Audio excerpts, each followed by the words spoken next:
What's up, everybody? This your boy Jay coming at you live once again. Back at it again. Continuing with Who Moved My Cheese? Oh, you can see it on Facebook, okay? Who Moved My Cheese by Dr. Spencer Johnson. And Hall, the last writing that Hall left on the wall for us was noticing small changes early helps you adapt to the bigger changes that are to come, right? And I ask you all, and I challenge you all to um, keep yourself sharp and keep your eyes open, and keep observing your environment to see what changes are going on and how you will adapt to it to um, to adjust to this rapidly changing world. Hi, Andrea. Good to have you. To adjust to this fast changing world, to be able to sniff out stale cheese, the old cheese that's getting old and stale, and be able to go towards the new cheese that's fresh and juicy, right? So let me continue with the story. We're almost over, by the way. By now, Hall had let go of the past and was adapting to the present. He continued on through the maze with greater strength and speed, and before long it happened.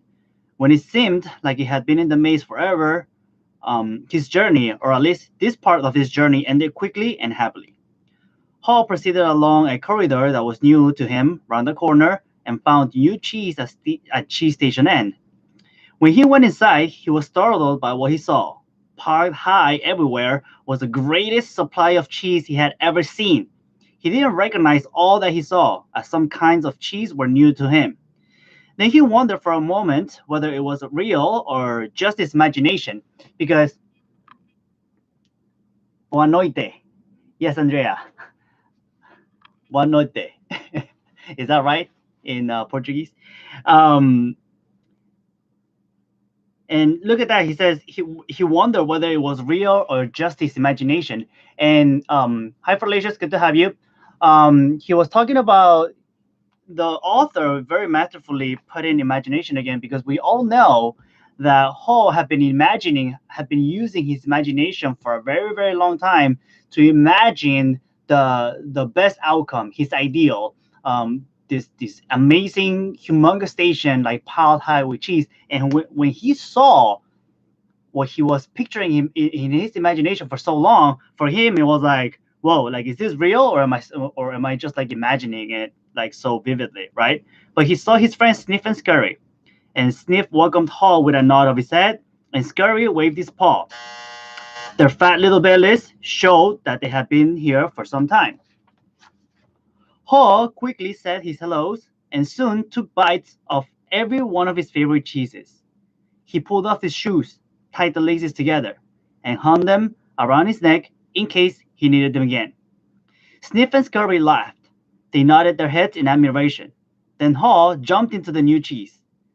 When he had eaten his fill, he lifted he lifted a piece of fresh cheese and made a toast. Hooray for change! So, my friends, hey King Lovett, good to have you, brother. So, my friends, I um,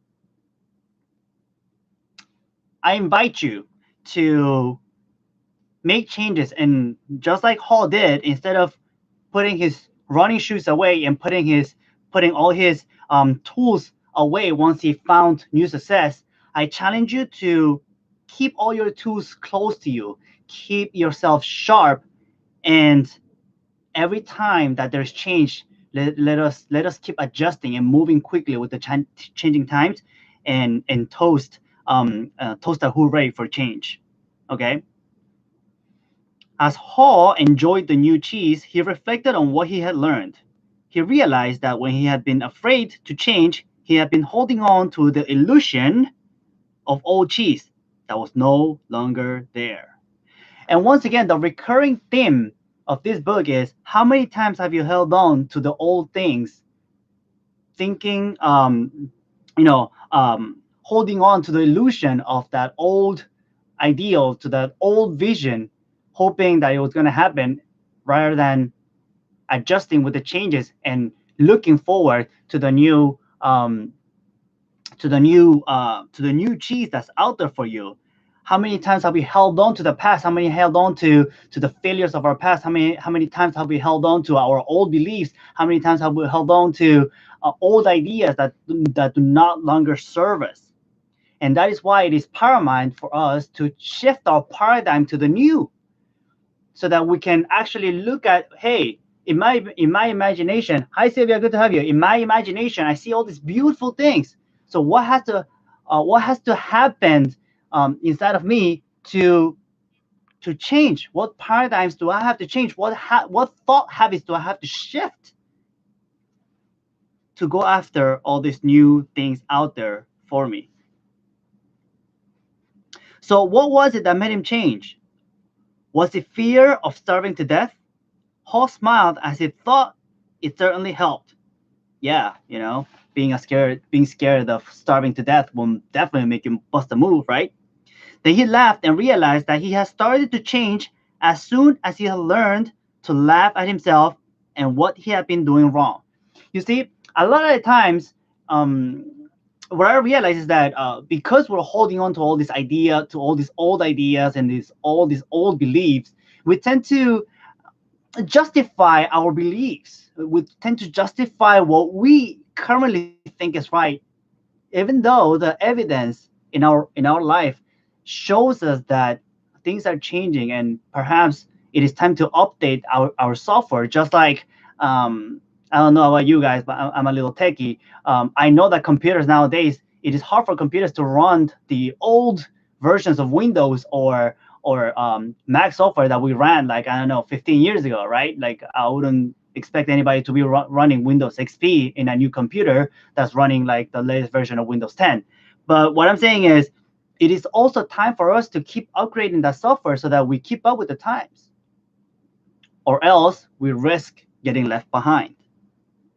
And the easiest way and the most effective way for us to shift out is to um, learn to laugh at ourselves. And when we laugh at ourselves, we take our mistakes a lot more lightly. And when our mistakes become less burdensome, and our mistakes become things that we can just let go of, we learn to um, we learn to yeah, become light again and just keep moving forward towards that which we want. He realized the fastest way to change. Oh, here. He realized the fastest way to change is to laugh at your own folly. Then you can let go and quickly. There you go. The book is literally. Hey Harvey, the book is literally repeating what I just said. He realized the fastest way to change, and change is key because we live in a constant evolution of change, is to laugh at your own folly. Then you can let go and quickly move on. Moving on is the greatest secret to success. You visualize exactly that which you want, and you move on from your past. You let it go. You cast your burdens aside, and you move on towards that vision of that which you want. Right? He knew he had learned something useful about moving on from his mice friends. Sniff and Scurry, they kept life simple. They didn't overanalyze or overcomplicate things. When the situation changed and the cheese had been moved, they changed and moved with the cheese. He would remember that. You see, guys, keeping it simple has become a huge challenge.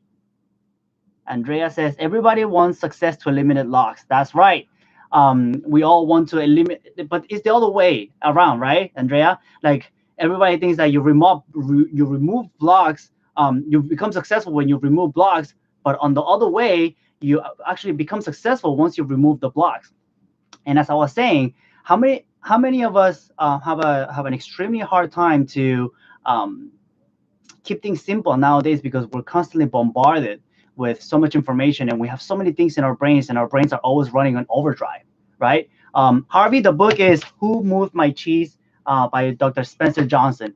So with that, guys, I'm gonna wrap it up today with another challenge for you to think about how many times you are overcomplicating yourself, and if you are, what are you willing to give up to create space for simplicity to show up in your life, remove the blocks, and become successful. With that, this was a boy Jay, and peace out.